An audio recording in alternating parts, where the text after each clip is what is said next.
we want to model that because abuse can start very young. Listen, even children can abuse other children.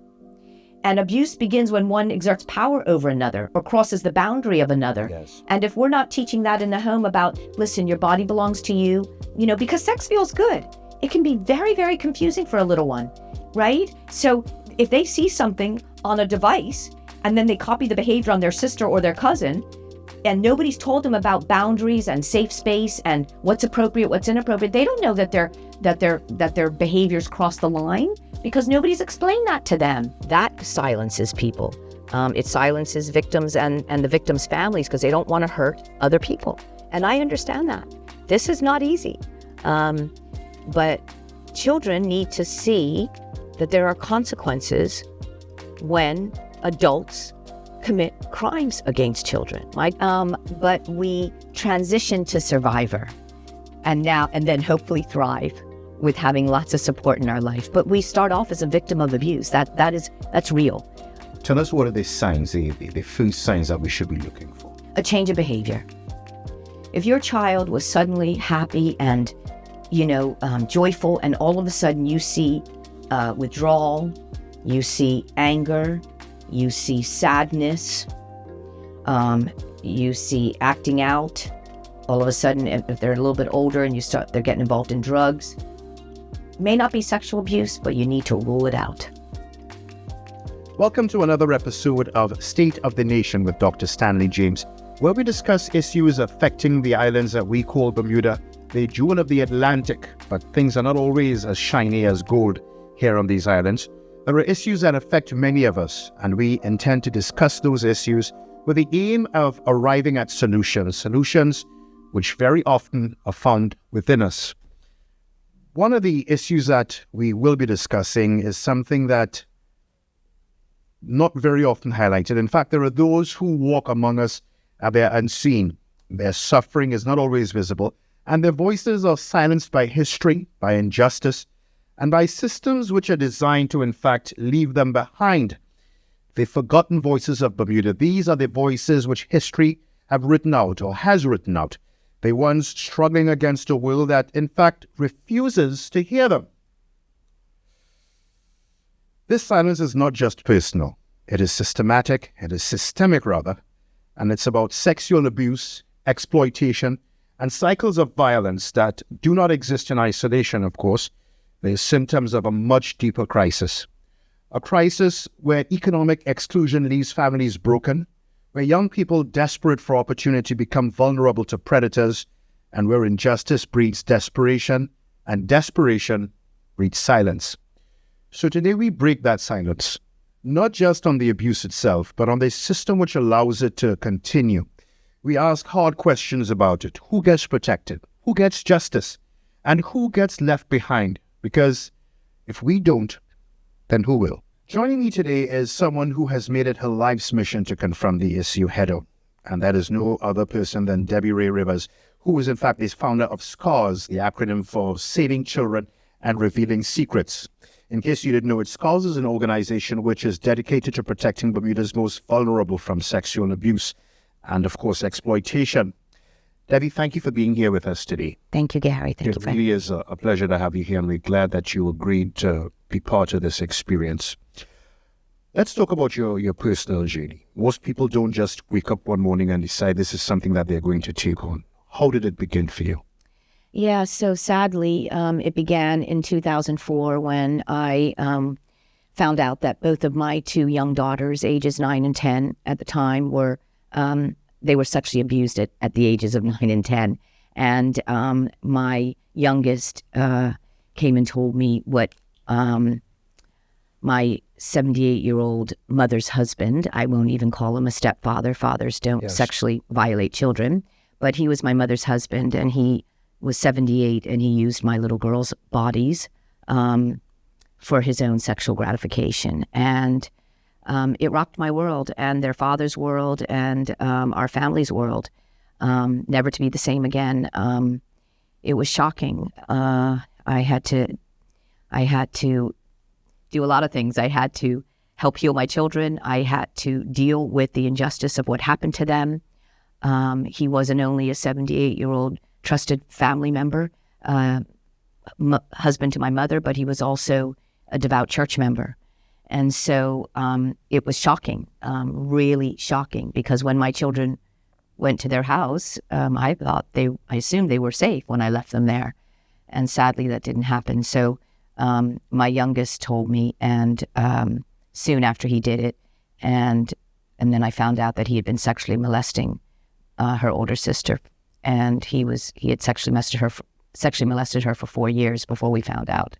She never told. And it was basically the darkest day of my life. How did you cope with that? Well, it was shock. I have to say, it was shock. I couldn't believe it. It really was the darkest day of my life. I couldn't understand how I didn't know. I believed my youngest immediately.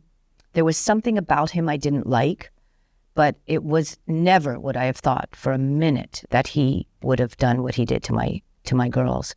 But my mom married him late in life, so it was just difficult. The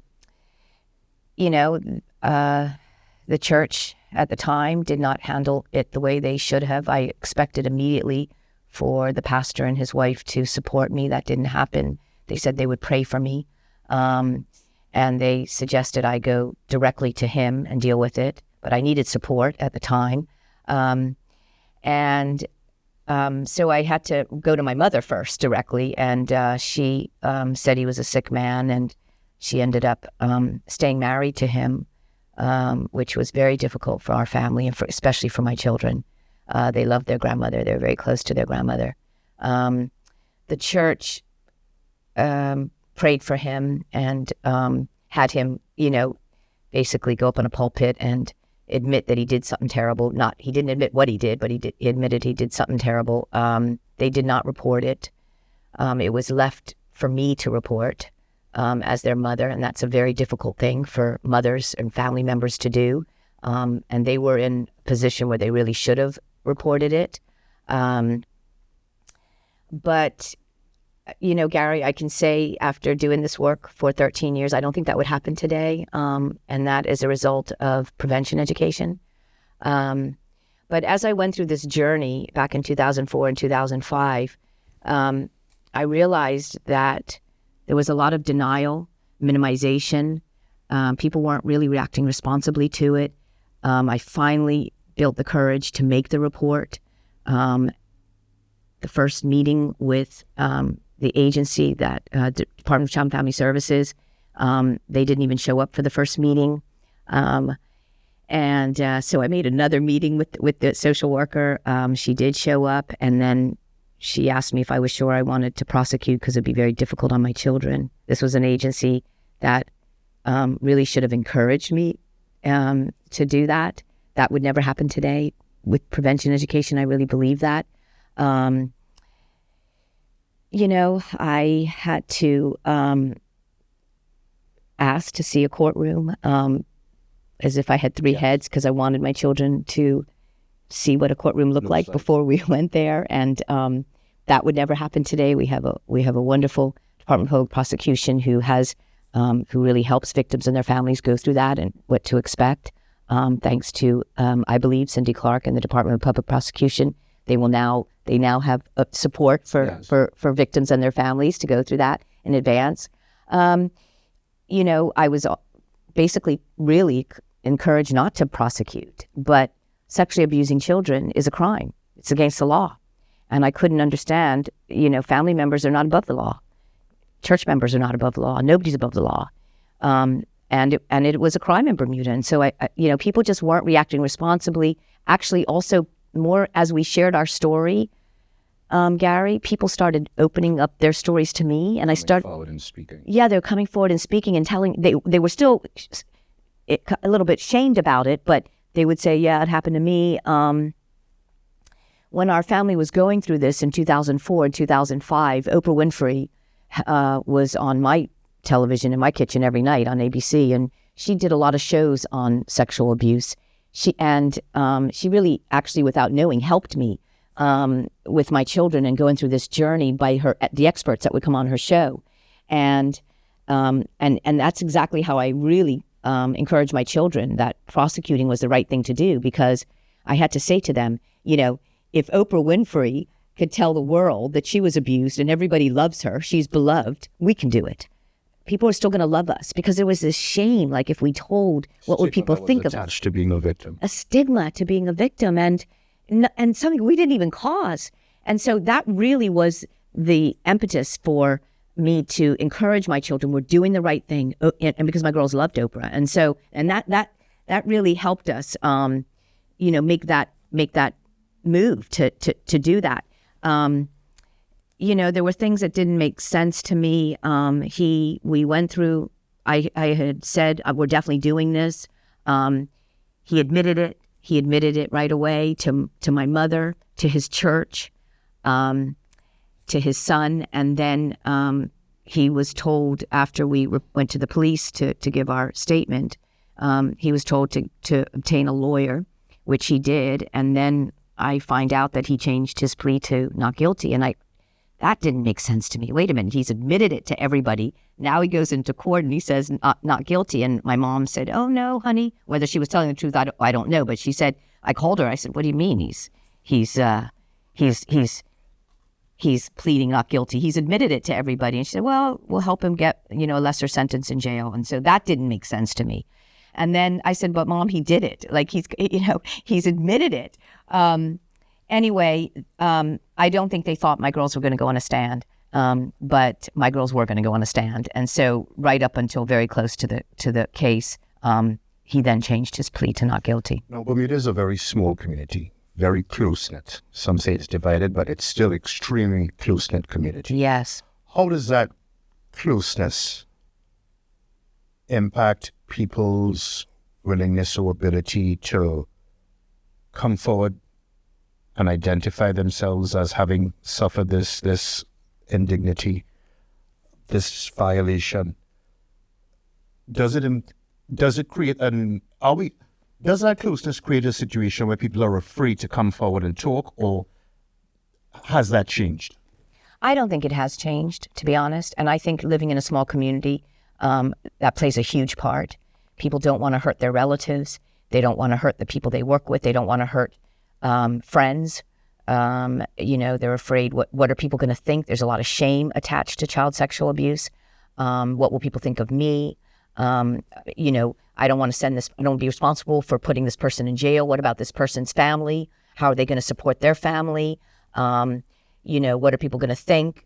I think living in a small community where, a lot of people are related or know each other. I know because I've lived it. What will people think if I do this? And that was the first thing we thought.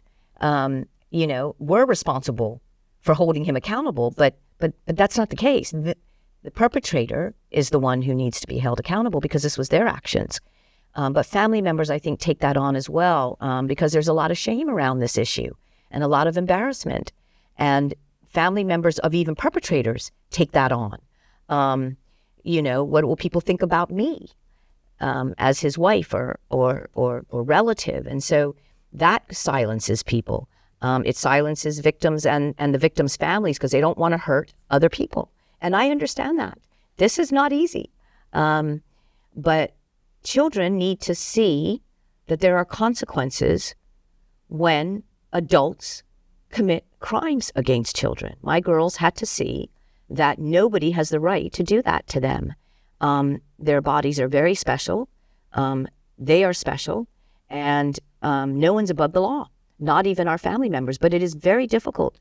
I think it's difficult not only in Bermuda, even in populations, larger countries. I think there's just this shame that just is silencing around child sexual abuse. How do we go about addressing that stigma, removing that stigma to encourage people to be emboldened? Yeah, I think it's not just one answer. I think, first of all, children have to know that they have a support system in place that will believe them, that will let them know it wasn't their fault, that will support them through the journey of that healing, because that takes a lot of time. That I think you need to educate the people in a community to understand the traumatic effects this has, that it was not their fault. They did nothing wrong. They did not cause this. Even the family members of the victims have to know. It took me a long time to stop blaming myself. And I was ill-equipped. I wasn't ill-equipped in the way that I reacted, because I loved my daughters and I wanted to make sure they were okay. And I had to put them first. I had to put them first even before my own mother, because she didn't make the right decision. She didn't make good choices for whatever reason. My girls had to know that they had, a mom that was going to stand by them. Not every child receives that. But also you have to educate people, to understand what signs to look for, how to react responsibly, to help them understand that healing takes time. There's a lot of factors. But the most important thing is for people to react responsibly to this, and also to get educated. I wasn't equipped, Gary.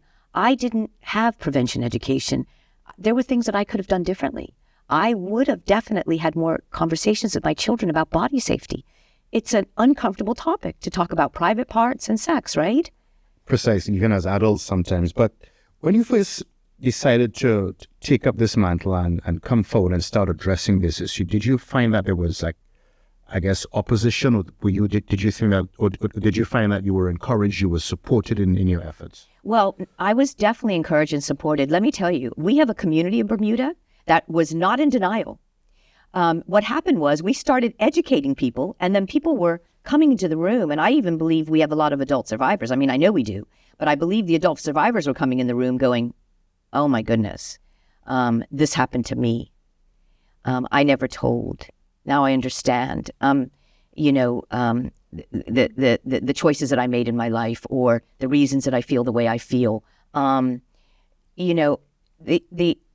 The opposition is more from people who have not dealt with their own, I think, pain. That's where the opposition will come in. But we had people like leaders of youth-serving organizations that did come into the room and go, you know what? This is something that we can do better. We do need to train our people to recognize some signs, because I think we didn't recognize signs years ago. We just thought kids were being bad or naughty, or weren't doing what they were supposed to do. We weren't saying what's happened to you. It was more like, what's wrong with you? Yes. And we weren't asking the right questions because we weren't educated.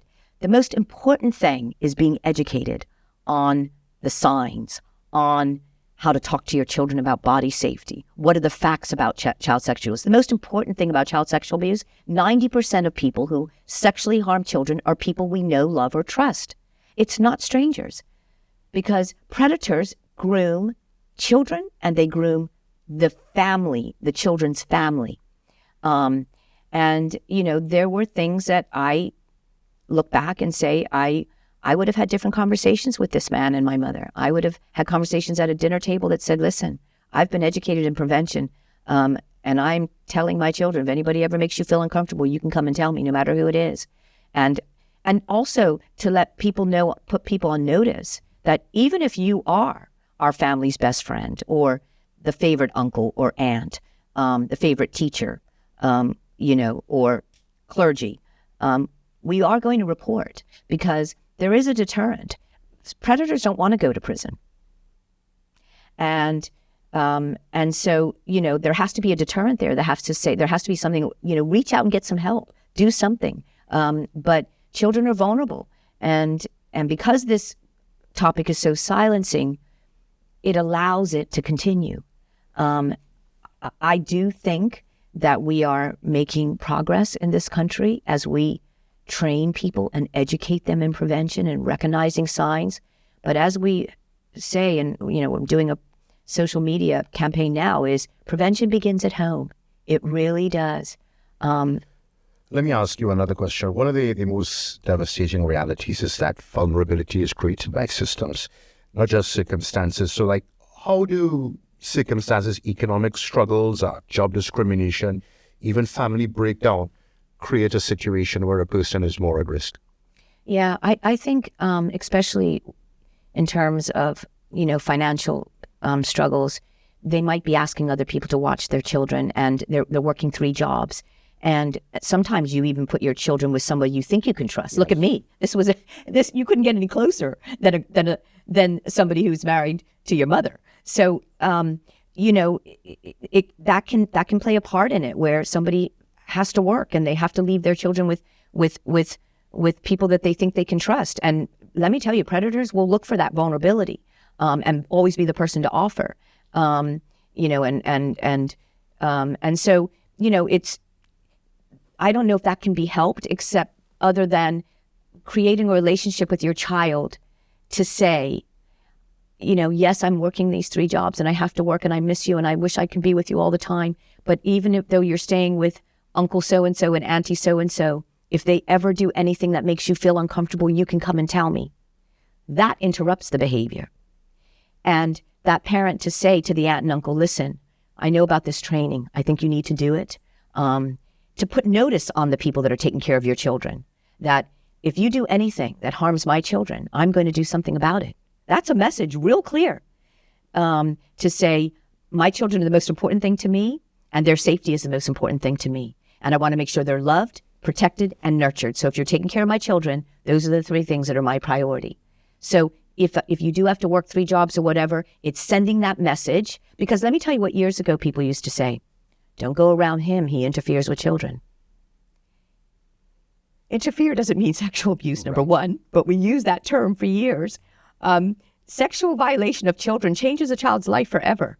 So we have to take it very seriously. But instead of saying stay away from him, we have to educate people in saying, listen, the most important thing to me is the protection of my children, to make sure their well-being is taken care of. That's the message we send to anybody that's going to watch our children. And the message is, if you ever do anything that crosses the boundary of my child, I will do something about it. Not you're going to kill them, because that's not going to help. A child's never going to tell if a child thinks that a parent's going to kill somebody, they're never going to tell that parent because they don't want to lose that parent. And I've had a survivor tell me that. They didn't tell their father and mother because first they thought their father would kill them and they never wanted to lose their dad. They don't know if their father was going to go off their head. And their mother, she was afraid that if she told her mother would be ill. Even to the day, she hasn't told her parents because she doesn't want to make her parents sick. It is our responsibility as parents and guardians to make sure our children are okay. It is not their job to make sure we're okay. So that's the role of a parent. When we bring a child into the world or we adopt a child or we're responsible for children, is to let our children know my job is to make sure you are loved, protected, and nurtured. Do we discipline? Yes, we do. We do it with love. We let our children know that the most important thing is your well-being to me. We live in a culture, again, in a community that, as I mentioned previously, is very close-knit. It creates a culture where everybody's your uncle or your auntie. Do you think that culture has made it easier for abuse to be covered up? Yes, because there's this level of trust. Relatives are, why? Because relatives are supposed to be safe adults. And so, there's a lot of grooming that goes on, and a predator will make a child feel like they're the most special thing in the world. And they'll make the family and the people in the child's life feel that they're the best at what they do. What they'll do is they'll push for some isolated one-on-one time, right? But it does allow you to let your guard down because they're the uncle or the auntie or the favorite, cousin in the family or whoever. They're always offering to buy groceries, offering to take care of the children. Yes. And so it does let your guard down to think a parent can say, well, they must be safe. They're helping me with groceries. They're going to all the PTA meetings. They're driving my children whenever I need them. They're offering to pick up. And, listen, parents have busy lives, juggling work and home and, other outside activities. It could be an easy thing to do. I know that. I've been a parent before. My mom had my children a lot. And so, the key, Gary, is every parent and guardian to get educated in what prevention looks like, and then not to walk out of a training room after and not do what they've learned. It's put it into practice. We need to talk to our children early and often, and we need to always be talking about this, even with other people. It is a stigma. I wish I could say it's in the 13 years of doing this work, We have stigma has dissipated. It still exists. It still exists.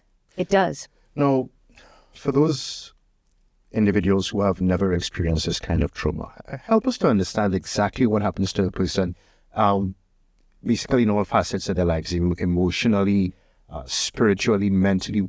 How does this impact a victim on these different levels? Yeah, so, pain looks different for different survivors of sexual abuse. It really does.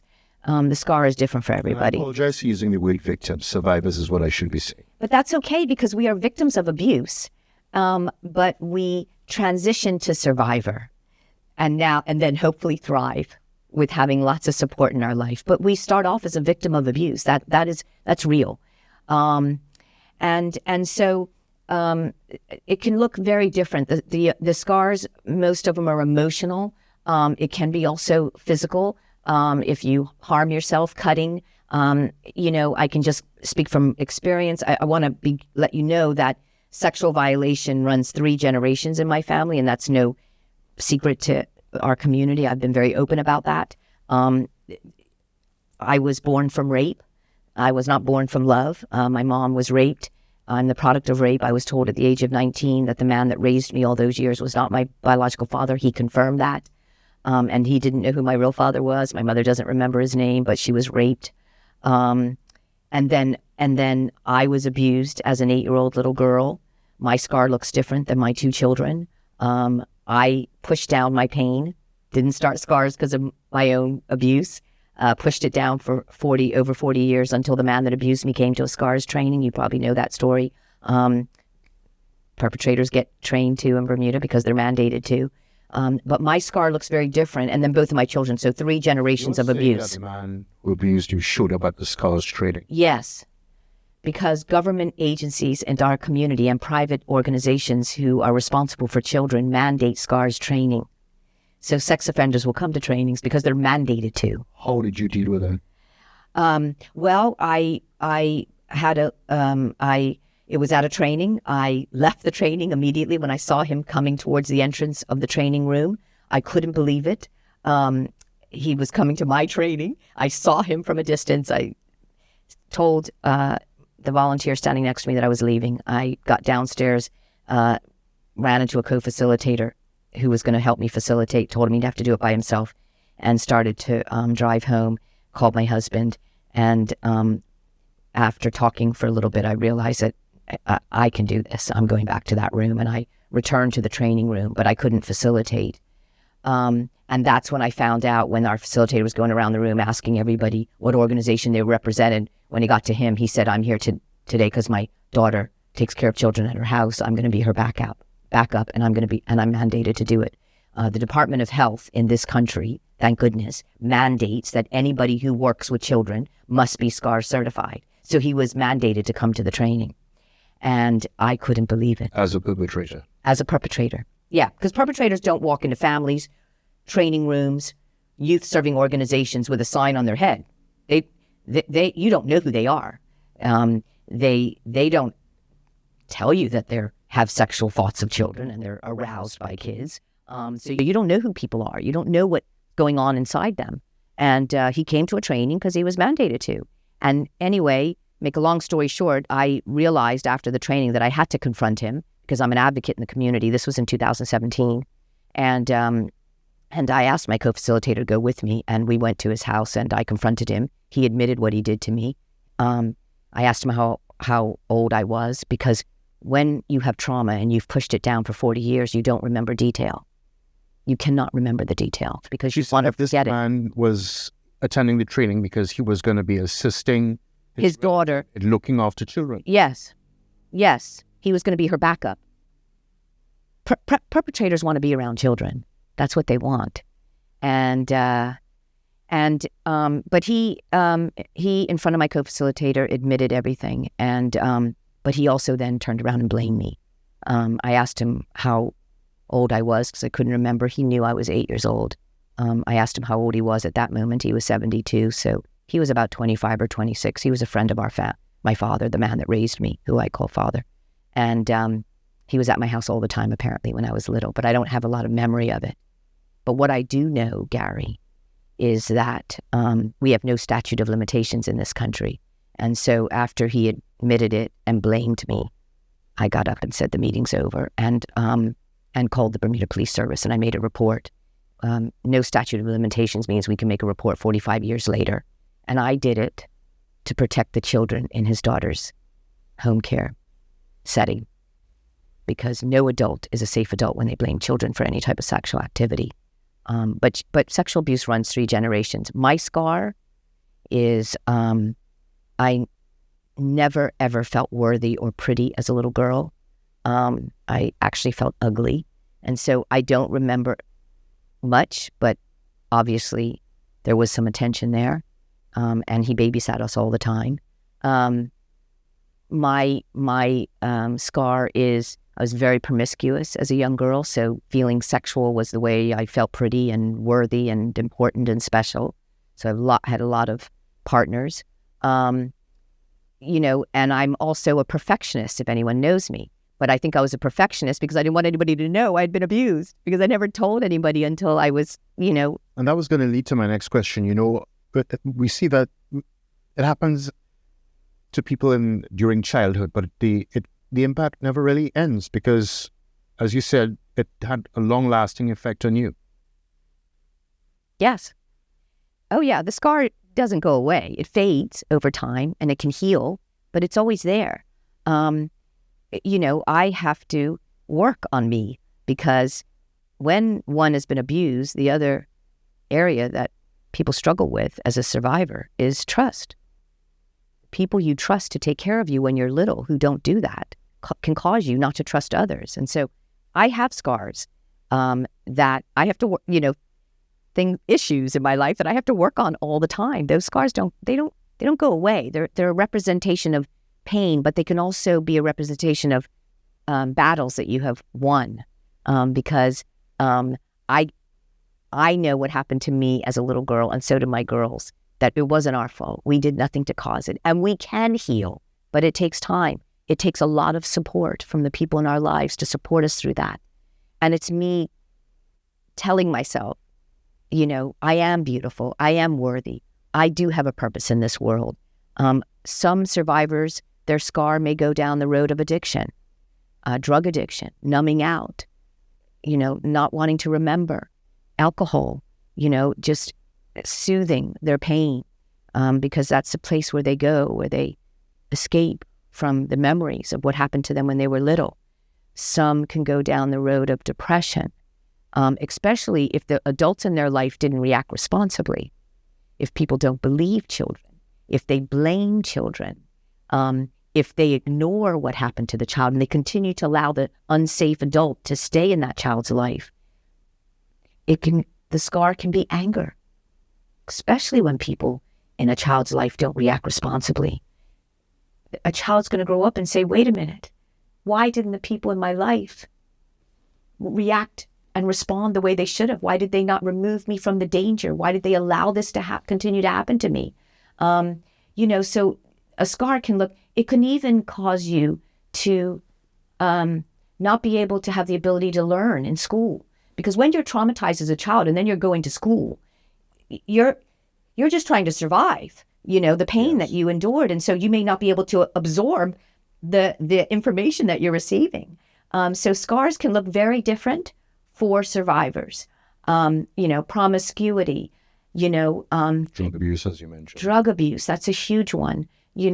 Just escaping and because they don't want to have to think about it. They don't want to have to feel it because it's so traumatic. And so children were not brought into this world to be abused. They were not. Children were meant to be loved and protected, and sadly, hurt people. And if that pain doesn't get, healed early, they may even a scar can look like hurting others if they haven't had the intervention. When we talk about survivors, they don't just carry the weight of what happened to them, right? They would often carry the burden of a society that can be somewhat callous and refuse to listen. Do you feel that survivors in this country, they are afforded a hearing and let alone justice?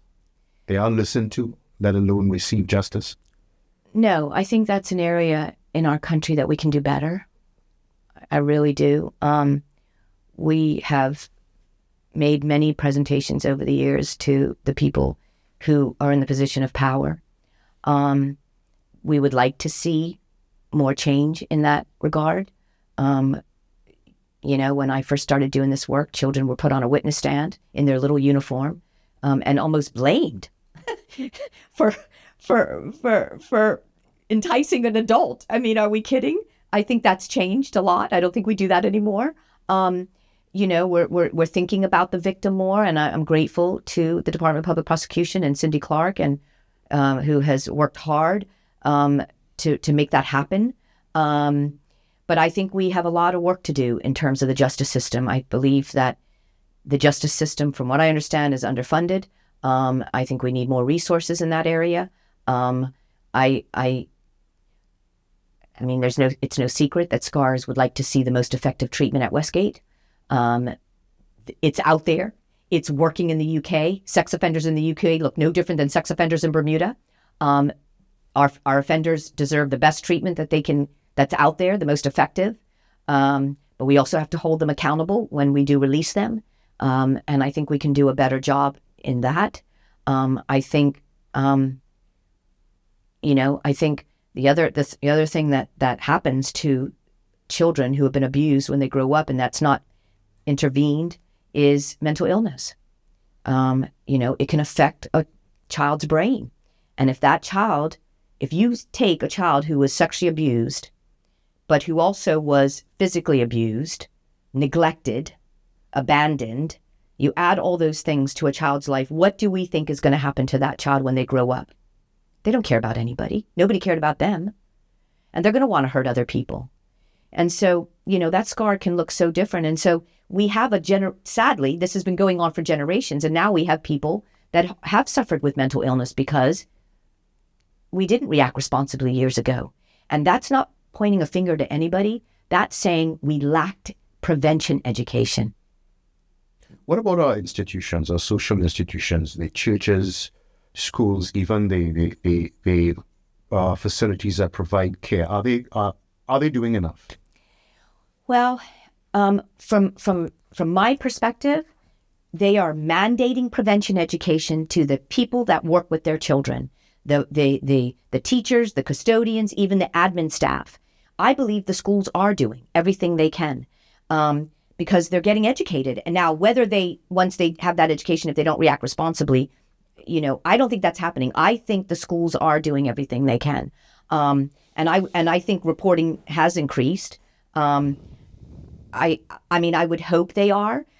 We have been encouraging organizations who open their doors to children to put in not only prevention education, but put in safe policies, implement safe social media policies, implement safe transportation policies so that you reduce risk. It's all about risk reduction, because I don't think we're ever going to eradicate evil. Evil exists, sadly, but we can reduce the risk of this happening by everybody doing their part. And Bermuda has taken this seriously. Gary, I'm sure you've seen changes in the last 13 years. Yes. And I don't want SCARS to have all the accolades. What I want to say is it's education. When you educate people in anything to know what to do and to know what the ramifications are if you don't do it, it gets people to start reacting responsibly and reacting differently. It puts people on notice that we are watching. Schools, camps, clubs, sports. Now, it really depends on the leader of those organizations. If the leader of those organizations decide that we care about the kids we've taken care of and we're going to make sure we're doing everything to prevent, then that's what happens. It really is the leader. But a lot of our organizations are required to come in our room every 3 years. Police and firemen, they have to do CPR every 2 years. They already know CPR, but it's a reminder because it's life-saving information. It's the same with this Darkness to Light SCARS training that we provide to our community. We want people to come in the room every 3 years, not to forget what they need to do to protect kids. So schools are doing it. Sporting organizations are coming in our room, camps, clubs, and even more and more churches are doing the right thing. Because let me tell you one of the scars, if churches don't do the right thing, what's going to happen is what happened to my little girls. My little girls grew up in Sunday school. We provided them that foundation because I grew up in Sunday school. I had to go till I was 16 and then I stopped going. But I received that foundation. And guess where I ran when it was the darkest time of my life? I ran to God when I needed help, when I found out about my children being abused. So I ran back to my foundation. But my children had that foundation until they were 9 and 10 years old. And then guess what happened? The man was a devout church member. They wanted nothing to do with God after that. What God would allow them to be abused? This man held their hands at breakfast and prayed over breakfast with them. And then one of my daughters took in his basement in the afternoon and sexually molested her. There's no God. What God would do that? It took me years to get their faith back. The church does need to take it serious. And I do believe the churches in Bermuda are taking it seriously. They come into the room and they hear it and they get it. And they're mandating their Sunday school teachers and the people that work with their children to come and get SCARS certified. And I know they've been putting in policies. What they do, SCARS isn't the police of this. We don't want to be the police. But SCARS has been in existence now for what, 14 years? Yeah, we're in our 14th year. In October, it'll be 14 years. All right. So what do you see as your mission? And also, is the organization changing lives? I believe it is. I believe people are coming into our room and survivors are coming into the room, adult survivors, because we don't train children. We train adults because we feel it's an adult's responsibility to protect children. Children cannot protect themselves. They are relying on the adults in their life to protect them. I believe adults are coming into our room and saying, you know what? This happened to me. It shouldn't have happened. Now I get it. And we're encouraging them. Talk to your children about body safety. Intervene if you see somebody crossing the boundary of a child. Many sex offenders are bullies. They use sex as a means of obtaining power. We have to stand up to that bullying behavior. And we have to intervene. Please stop tickling my child. He's told you 3 times to get off your lap, and you're continuing to do that. Remember, we're not supposed to have a door closed in this classroom if there's no window in the door and it's just you and the child. We're thinking about reducing the isolated one-on-one situations. We're minimizing taking away the environment. Exactly. That's what the training does. Darkness to Light created this, not SCARS. I just brought it to Bermuda after I took part in it and went, oh my gosh. It was, years after I started to heal myself after my girls were abused. I knew in my heart that the answer was prevention education. And that's when I found the Darkness to Light organization. And I believe it has changed Bermuda. And I believe Bermuda is leading the way in this. Do we still have work to do in the judicial area? I believe we do. I really do. And I do believe that we need the most effective treatment at Westgate for our offenders. For people who are looking at this, parents and other members of the community, tell us what are the signs, the first signs that we should be looking for? A change of behavior. If your child was suddenly happy and, joyful, and all of a sudden you see withdrawal, you see anger, you see sadness, you see acting out. All of a sudden, if they're a little bit older and they're getting involved in drugs, may not be sexual abuse, but you need to rule it out. Start asking some open-ended questions. They suddenly don't want to go to their favorite activity anymore. They're sick every time it's time to go to the favorite relative's house, or they're clinging to you more. Have this open dialogue. Years ago, if your child didn't want to go to baseball practice, you say, hurry up, I paid for those big practices, let's go. Like, you wouldn't stop to think, could something else be going on? Exactly. You would just say, hurry up, and we need to stop and think, okay, let me just rule this out. Let me check in. Years ago, I don't know if you remember this, but I remember children were to be seen and not heard. Are you kidding me? They're children. We need to hear them. We need to listen to them. We need to watch out for them. We need to let them know that nothing is off limits with us. They can come and share anything with us that's on their heart. It's okay. I might get upset at first. We're going to figure it out together. But don't be afraid to tell me anything about anyone that makes you feel uncomfortable. That sends a sign to people out there who want to harm our children. I'm watching. But you have to have parents who are engaged, and this is the hard thing. Sometimes if a parent of a child, we bring a child into the world and we haven't healed ourselves and we're struggling with things and we're just having some people just years ago had babies to feel worthy themselves. They wanted something to love them. Many of them had been abused themselves, but having a baby was going to help think that was going to fill them up. And then some of them had another baby. That was going to fill them up. And they end up with all these babies, but those babies needed that nurturing. And it's not to judge the moms that, and the fathers of these babies. It's to say, when we bring a baby into the world, we have to be ready to nurture and give back, because that little one is depending on us. You mentioned encouraging children to come and talk to adults about these situations.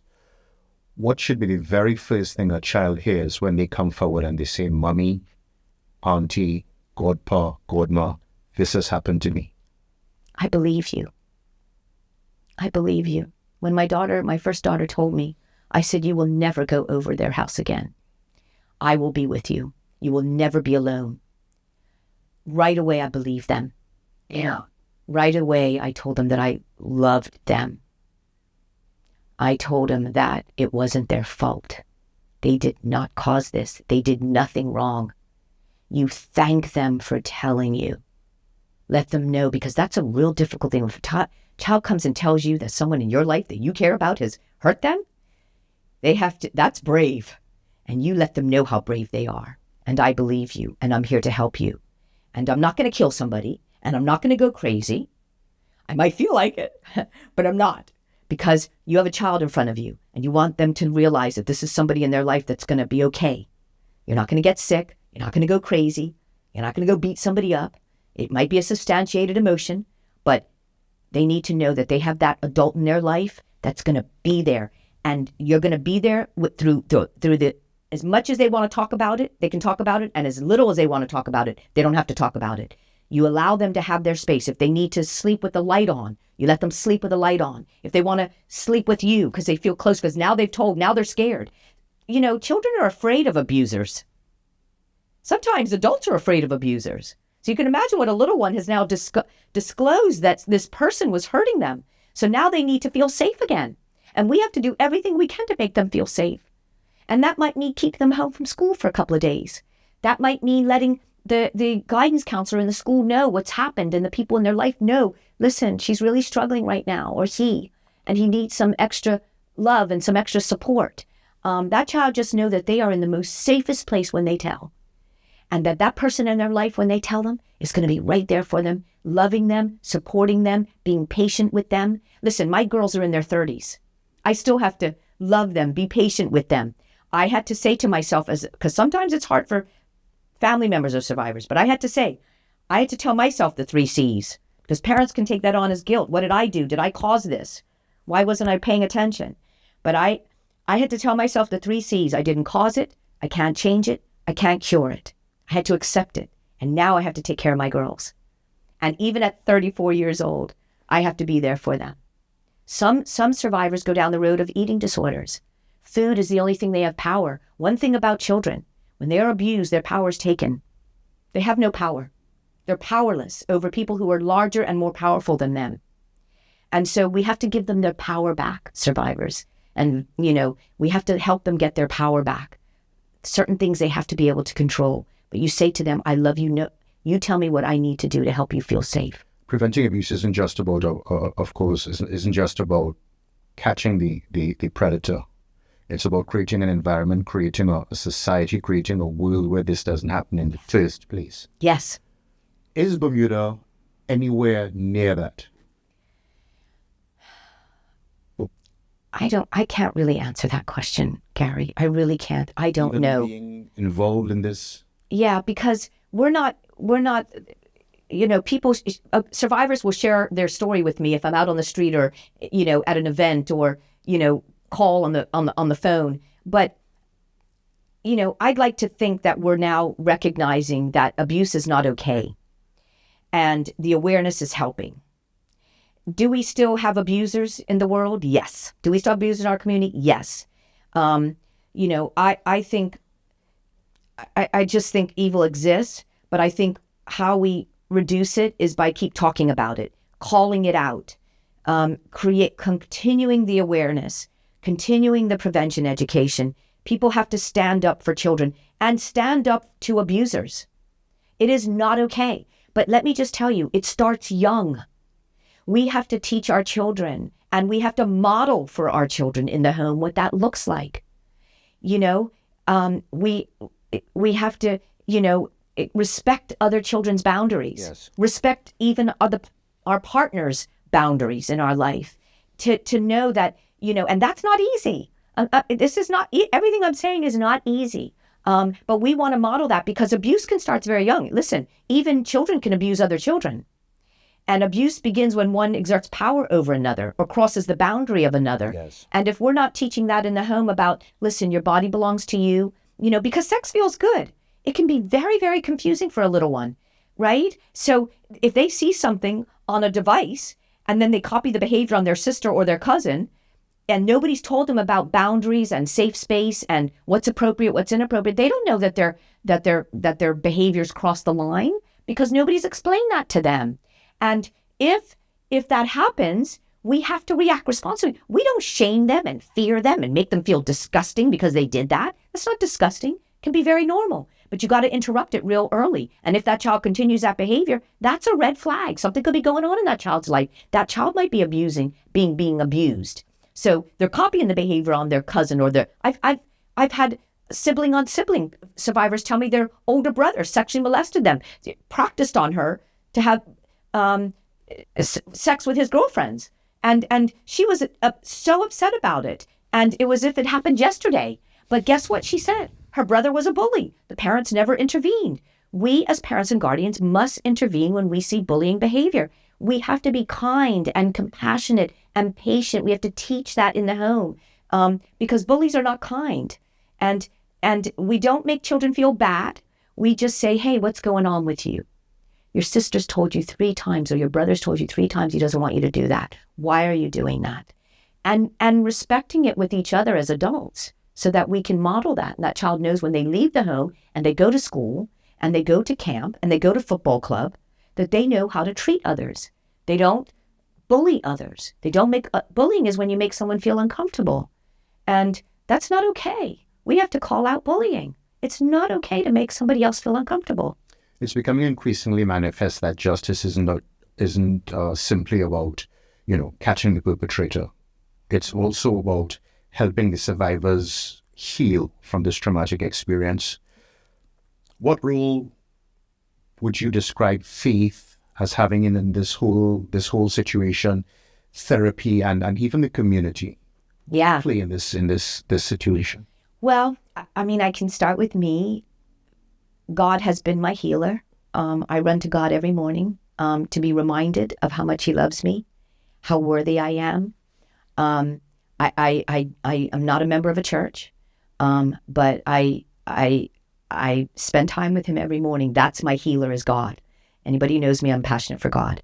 God is where I run to remind that I'm worthy, to remind me that I'll be okay, to remind me that I can do this, to remind me that I'm beautiful.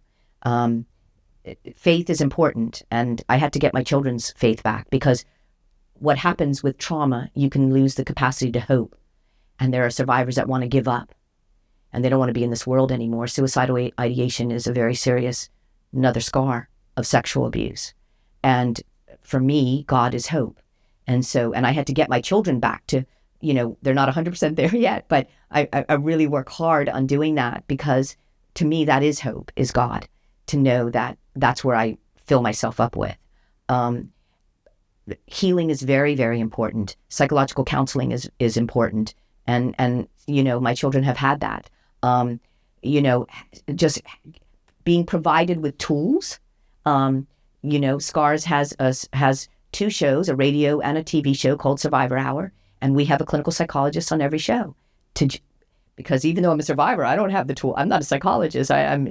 So having someone there to help with the tools, to help somebody who's skilled in the mind is very, very important. And to give those tools to survivors, that is key.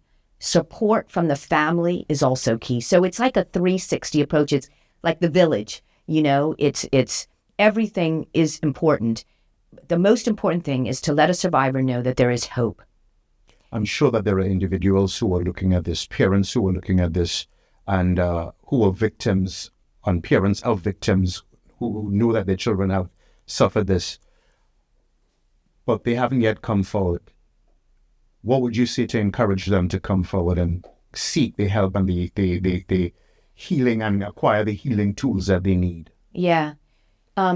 Revealing is healing, that I will say.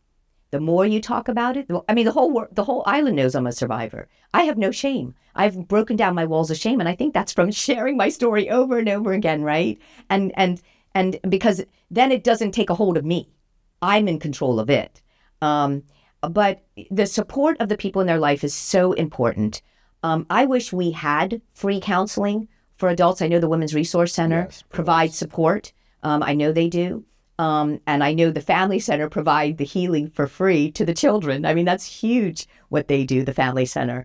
And I know that the Coalition does work with that as well. And then we have a lot of great psychological counseling, private organizations in this country. But I think we have a brochure in our training that we provide to our participants on how to support a survivor of childhood sexual abuse.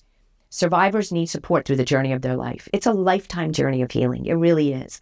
No quick fix. No quick fix. And we got to work hard on ourselves, telling ourselves and dispelling the lie that we're not okay, dispelling the lie that we're worthless, dispelling the lie that we can't trust anybody. Those are the lies I have to dispel every day. And it's not easy. It's really not easy. But really, putting people in our life that understand us, that love us unconditionally, but also you have also putting boundaries up. I've really learned in my life how to do that, how to put up the boundaries, because I have to take care of myself too as a survivor. And sometimes, that can be sucked out of me, but healing is very important. I wish we had free counseling. I really do. But it's really, letting a survivor know, what can I do that will make you feel safe? How can I help you? And the people in the life of a survivor, the loved ones in a survivor's life, need to find out, what is it that I can do to help you? What will make you feel safe? And it takes both parts. You know what I mean? The survivor has their work to do, because we have a responsibility to heal. That's our responsibility, not to make everybody feel like they have to serve us. And the person in that survivor's life has a job to do and say, okay, I'm going to respect your boundaries, And so it's, they both have to work together. But I think the more you talk about it and you realize this was wrong, it's just harder for survivors who didn't see accountability and consequence. That's really difficult for a survivor. I was able to see that because I prosecuted the man that abused me because he was going to take care of kids, and I couldn't let him do that. And now he sits on a sex offenders list, but not everybody's had that opportunity. And it's sad in a system that the offender might get off. You go through all of this, you tell your story, and then they get off. That is depleting for a survivor. And so, although we encourage reporting because we want to protect other children, predators don't stop with one child. They just don't.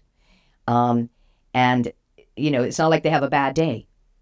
They don't just wake up and think, tomorrow I won't feel like it. No, it's a sickness. So that's why reporting is so important, to intervene in that behavior and to bring it light to everybody in that person's life that we have to watch out for this person. But it takes work. And I wish we had free counseling for adults here. I really do. The only question for me to ask, is, well, to thank you, first of all, for the work that you and SCARS are doing in this community. People who want help, how can they reach out to SCARS? How do they get in contact with you? Yeah, so it's our website is scarsbermuda.com. We have a lot of resources for healing on there. SCARS doesn't heal people. We are in the community to reduce the risk of child sexual abuse, to be the voice and the advocate for awareness through prevention education.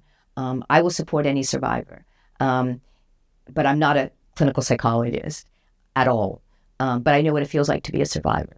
And I know what it feels like to be a parent of two survivors. But info@scars.bm is our website. My email is Debbi, DEBI, 4 letters, DEBI at scars.bm. And I respond to all emails. But send an email, call the SCARS office, 297-2277. But we're not here to heal. We're here to be the voice and to advocate. But I say to everybody out there, if you have a survivor in your life, learn everything you can on what's best on how to support them, because survivors need support through the journey of their life. They do. And I would also say, take part in a SCARS training session. In Bermuda, we raise money so that nobody pays. It's free education in our community, thanks to our donors. And it's life-saving information. But we have to start early with our children, and we have to talk often. That's the key. It begins at home.